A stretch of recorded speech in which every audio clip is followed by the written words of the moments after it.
The nearer the relation, the greater is the obligation to love. The nearer the relation, the greater is the obligation to love. Those whom you are close to, you have an obligation to love and to raise up spiritually. Both church ministry and family ministry are pleasing unto the Lord. But family ministry for Edwards was nearer to him each and every day, and therefore he had a duty from God to be faithful in that calling. I mean, what a tragedy would it be if a man reached everybody else but failed to reach his own family? What a tragedy if the pastor had studied the Bible with everyone in the congregation, he had lunch appointments, he played games with the children's church and with the youth group, but he never had time to do that for his own wife and kids.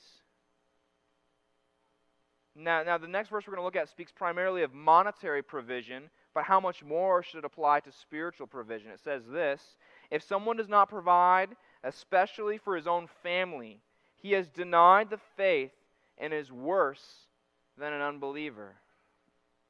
We think of Eli in the Old Testament, the priest, who did not keep the wickedness of his sons under restraint and therefore was cast off from the priesthood. Brothers and sisters, God expects us to reach those who are near to us and not to neglect them. If you might be asking, I just don't know who God wants me to reach spiritually or to disciple or to invest in. Here's your answer: those right around you. Those closest to you. And those of you with families, listen to me.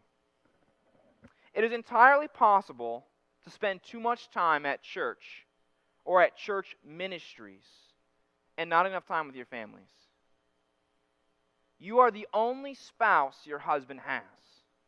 You are the only spouse your wife has. You're the only father or mother to your children. So make sure you're fulfilling your duties and your responsibilities, because nobody else will.